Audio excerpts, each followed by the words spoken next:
ശ്രീരാമ രാമ രാമ എല്ലാ ദിവസവും പാരായണം ചെയ്യുമ്പോ തുടങ്ങുമ്പോ ശ്രീരാമ രാമ രാമ. എന്തിനാ അത് പാടുന്നത്? ശ്രീരാമന് സന്തോഷം ഉണ്ടാക്കിയിട്ട് എനിക്കെന്തെങ്കിലും വരം കിട്ടുമെന്ന് വിചാരിച്ചിട്ടാണോ? അല്ല. ശ്രീരാമനെ സന്തോഷിപ്പിച്ചിട്ട് എനിക്ക് വരം കിട്ടണമെന്ന് വിചാരിച്ചിട്ടല്ല ശ്രീരാമ രാമ എന്ന് പറയുന്നത്. അവിടെയാണ് എന്താണ് കർക്കിടകവും രാമായണവും തമ്മിലുള്ള ബന്ധം എന്ന് നമ്മൾ മനസ്സിലാക്കേണ്ടത്. കർക്കിടക മാസത്തിലെ രാമായണം വായിക്കാൻ പാടുള്ളൂ എന്നൊന്നും ആരും പറഞ്ഞിട്ടില്ല. പിന്നെ എന്തിനാണ് കർക്കിടകത്തിൽ രാമായണം വായിക്കുന്നത്? രണ്ട് കാരണങ്ങളാണ് അതിനുള്ളത്. ഒന്ന്, കർക്കിടകം രാശിയിലെ പുണർദം നക്ഷത്രത്തിലാണ് ശ്രീരാമൻ ജനിച്ചതെന്നാ പറയുന്നത്. കർക്കിടക മാസത്തിലാന്നല്ലേ, മാസം വേറെ രാശി വേറെയാണ് കേട്ടോ. കർക്കിടകം രാശിയിൽ പുണർദം നക്ഷത്രത്തിലാണ് ശ്രീരാമൻ ജനിച്ചത്. ഒന്നത്. രണ്ടാമത്, ഈ കർക്കിടക മാസം രാമായണ മാസമായിട്ട് കേരള മലയാളികൾ മാത്രമേ ഉള്ളൂ ആചരിക്കുന്നുള്ളൂ. ഇന്ത്യയിൽ രാമായണം ഉണ്ടായ നാട്ടിലൊന്നും കർക്കിടക മാസമൊന്നും ഇല്ല രാമായണത്തിന്. ഈ കേരളത്തിൽ എന്തുകൊണ്ടാണ് കർക്കിടക മാസത്തിൽ രാമായണം വായിക്കുന്നത്? കർക്കിടക മാസം കാക്ക കണ്ണു തുറക്കാതെ മഴ പെയ്യുന്ന മാസമാണ്. അന്തരീക്ഷത്തിൽ ഹ്യൂമിഡിറ്റി കൂടുന്ന മാസമാണ്. ഹ്യൂമിഡിറ്റി കൂടുന്ന മാസമാണ് എന്ന് പറഞ്ഞാൽ ഈർപ്പം കൂടുന്ന മാസമാണ്. നിങ്ങളൊരു കുപ്പിയിലെ വെള്ളം ഫ്രിഡ്ജിൽ നിന്ന് എടുക്കുക, തണുത്ത വെള്ളം, എന്നിട്ട് അതിന്റെ പുറത്തുള്ള വെള്ളം ഉണങ്ങിയ തുണി കൊണ്ട് തോർത്തിയെടുക്കുക. എന്നിട്ട് അത് വെറുതെ പുറത്താടെ വെക്കൂ. കുറച്ച് കഴിയുമ്പോൾ കുപ്പിയുടെ പുറത്തെല്ലാം വെള്ളം പറ്റി നിൽക്കുന്നത് കാണാം. അകത്തുള്ള വെള്ളം പുറത്തു വന്നതല്ലല്ലോ. അന്തരീക്ഷത്തിൽ ഈർപ്പമുണ്ട്. ആ ഈർപ്പത്തെ വലിച്ചെടുക്കുന്നതാണ്. കർക്കിടക മാസത്തിലാണ് ഏറ്റവും കൂടുതൽ ഈർപ്പമുള്ള മാസം. ആ മാസത്തിൽ ഈർപ്പം വർദ്ധിക്കുമ്പോ അതിനനുസരിച്ച് ജൈവിക കണങ്ങൾ വർദ്ധിക്കും, ജൈവാംശങ്ങൾ, ബാക്ടീരിയകൾ വർദ്ധിക്കും, ഫംഗസുകൾ വർദ്ധിക്കും, വൈറസുകൾ വർദ്ധിക്കും. അതുകൊണ്ട് ആ കർക്കിടക മാസത്തിൽ എല്ലാവർക്കും പനി, ജലദോഷം, അസുഖം വർദ്ധിക്കുന്നത് ഈർപ്പം കൂടുന്നത് കൊണ്ടാണ്, ഹ്യൂമിഡിറ്റി കൂടുന്നത് കൊണ്ടാണ്. അപ്പൊ ഹ്യൂമിഡിറ്റി കൂടുമ്പോൾ മൊത്തത്തിൽ അസുഖം വരും. ഈ അസുഖം വരുമ്പോഴാണ് ജ്യേഷ്ഠാ ഭഗവതി കളിയാടുക. ജ്യേഷ്ഠാ ഭഗവതി അറിയാവോ? ഭഗവതി രണ്ടുണ്ട്. ഞങ്ങളുടെ നാട്ടിലെ മലബാറിലെ തെയ്യക്കോലങ്ങൾ പോതി രണ്ടുണ്ട്. ജ്യേഷ്ഠയും വലിയ പോതി, അനുജത്തിയും ശ്രീയുമുണ്ട്. ജ്യേഷ്ഠയും ശീവോതിയുമുണ്ട്. ശീവോതി എന്ന് കേട്ടിട്ടുണ്ടോ? ഓണത്തിന് ശീവോതി പൂടുമ്പോ ശീവോതി ഇടും. ശീവോതി എന്ന് പറയുന്നത് ശ്രീ ഭഗവതിയാ, ഐശ്വര്യദേവതയാണ് ശ്രീ ഭഗവതി.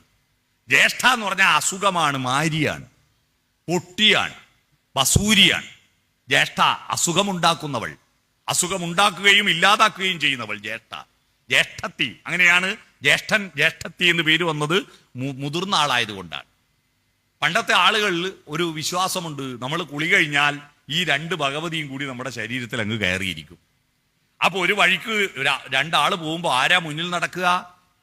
ജ്യേഷ്ഠത്തി മുന്നിൽ നടക്കും, അനുജത്തി പിന്നിൽ നടക്കും. അതുകൊണ്ട് ആ പണ്ടത്തെ ആളുകൾ കുളി കഴിഞ്ഞാൽ ആദ്യം പുറം തോർത്തിയിട്ടേ മുഖം തോർത്തു. കാരണം എന്താ? ആദ്യം തോർത്തുന്നിടത്ത് മുന്നിൽ നടക്കുന്ന ആള് വന്ന് കയറിയിരിക്കും. ജ്യേഷ്ഠനെ പുറത്താക്കി പിന്നെ മുഖം തോർത്തിയാൽ മുഖത്ത് ഐശ്വര്യം വരും. അതിനു വേണ്ടിയിട്ട് അങ്ങനെ ചെയ്യുന്നത്. ഈ ജ്യേഷ്ഠ കളിയാടുന്ന കർക്കിടക മാസത്തിൽ ജ്യേഷ്ഠയെ പറഞ്ഞയക്കണമെങ്കിൽ അനുജത്തി വരണം. അനുജത്തി ആരാ? സ്ത്രീയാണ്. സ്ത്രീ ആരാ? മഹാലക്ഷ്മിയാണ്. മഹാലക്ഷ്മി വരണമെങ്കിൽ ആരെ വിളിക്കണം? മഹാലക്ഷ്മിയെ രമിപ്പിക്കുന്നവനെ വിളിക്കണം. ആരാണ് മഹാലക്ഷ്മിയെ രമിപ്പിക്കുന്നവൻ? സ്ത്രീയെ രമിപ്പിക്കുന്നവൻ. സ്ത്രീ എന്ന് പറഞ്ഞാൽ മഹാലക്ഷ്മി. ആരാ? മഹാവിഷ്ണു. മഹാവിഷ്ണു. മഹാവിഷ്ണുവിനെ വിളിക്കണം. നിങ്ങളൊരു വീട്ടിൽ കല്യാണം ക്ഷണിക്കാൻ പോയി, വിവാഹം ക്ഷണിക്കാൻ പോയി. ആ വീട്ടിലെ സ്ത്രീയെ മാത്രം ക്ഷണിച്ചാൽ ആണുങ്ങളും വരൂല, പെണ്ണുങ്ങളും വരൂല, അല്ലേ? എന്നാ പുരുഷന്മാരെ മാത്രം വിളിച്ചാൽ പുരുഷന്മാര് പോവും. പക്ഷെ സ്ത്രീകളെ മാത്രം വിളിച്ചാൽ പുരുഷന്മാര് പോവോ? സ്ത്രീകളെയും പോകാൻ അനുവദിക്കുകയില്ല, അല്ലേ? അതുകൊണ്ട് ആദ്യം പുരുഷനെ വിളിക്കണം. അതുകൊണ്ട് പുരുഷനെ വിളിച്ചിട്ട് സ്ത്രീയെയും കൂടി വിളിക്കണം. എന്നാലേ കൊട്ടാരക്കര ബസ് വന്നാലേ ഹരിപ്പാട് ബസ് സ്റ്റാൻഡിൽ നിന്ന് പോവും. സ്ത്രീ വന്നാല്, ശ്രീബോധി വന്നാലേ ജ്യേഷ്ഠ പോവും. അപ്പൊ ശ്രീബോധിയെ വിളിക്കണം. ആരെ? സ്ത്രീയെ വിളിക്കണം. വരണമെങ്കിൽ ആര് വിടണം? രമയെ രമിപ്പിക്കുന്നവനെ വിളിക്കണം. ആരാണ് രമയെ രമിപ്പിക്കുന്നവൻ? അതാണ് രാമൻ. മനസ്സിലായോ? രാമൻ എന്ന വാക്കിന്റെ അർത്ഥം രമയെ രമിപ്പിക്കുന്നവൻ എന്നാണ്. രമിപ്പിക്കുന്ന, സ്ത്രീയെ രമിപ്പിക്കുന്നവൻ, ഐശ്വര്യത്തെ രമിപ്പിക്കുന്നവനെ വാ. ജ്യേഷ്ഠയെ പറഞ്ഞേക്കൂ. അതാണ് ശ്രീരാമ. അർത്ഥം മനസ്സിലായോ?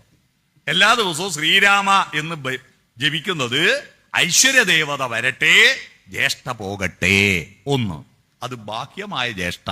ആന്തരികമായില്ലേ ജ്യേഷ്ഠ? പണിയും കൂലിയൊന്നും ഇല്ലാതെ ഇങ്ങനെ ഇരിക്കുമ്പോ ദുഷ്ടത കൂടുമല്ലോ, മനസ്സിൽ അസ്വസ്ഥത കൂടുമല്ലോ. അപ്പൊ ഉള്ളിലുള്ള ഇരുട്ടിനെ പുറത്തേക്ക് കളയണ്ടേ? ഉള്ളിലെ ഇരുട്ടിനെ പുറത്തേക്ക് കളയാനാണ് ശ്രീരാമ. അടുത്ത രാമ, ശ്രീരാമ രാമ. അടുത്ത രാമൻ എന്താ?